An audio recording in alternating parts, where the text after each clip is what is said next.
விஜய் அவர்களோட ஒய்ஃப் சங்கீதா அவர்கள் விஜய் அவர்கள்ட்ட டிவோர்ஸ் கேட்டு இப்போ கோர்ட் அப்ரோச் பண்ணியிருக்காங்க. ஸோ இந்த விஷயத்தில் இதுவரை நடந்த எல்லாமே விஜய் அவர்கள் மேலே வச்ச அலிகேஷன்ஸ் தான். இதில் எதுவும் இன்னும் ப்ரூவ் ஆகலை.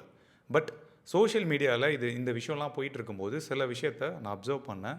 அது ரொம்ப தப்பாக இருந்துச்சு. அதை அட்ரஸ் பண்ணணும் அப்படின்னு நினச்சேன்.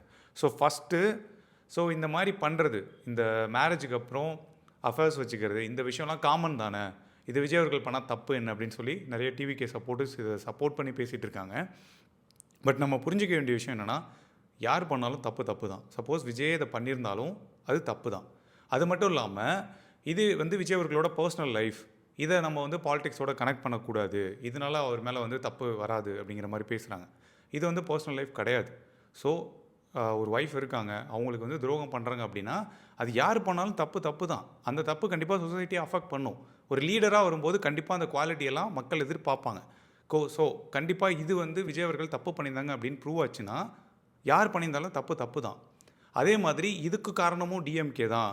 ஸோ சங்கீதா அவர்களும் டிஎம்கேல ஜாயின் பண்ணிட்டாங்க அப்படின்னு நம்ம இந்த விஷயத்துலையும் பேசினாங்க அப்படின்னா, ஸோ இந்த இடத்துல ஒரு மாற்றம் வர அரசியலை பற்றி பேசலை.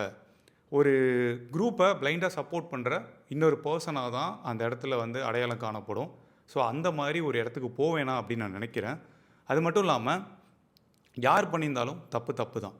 ஸோ இந்த விஷயத்தில் சப்போஸ் விஜயே இந்த மாதிரி தப்பு பண்ணியிருக்காரு அப்படின்னு ப்ரூவ் ஆச்சுன்னா மக்களே விஜய்க்கு சப்போர்ட் பண்ணுவாங்களா அப்படிங்கிறதே ஒரு மிகப்பெரிய கேள்விக்குறி தான்.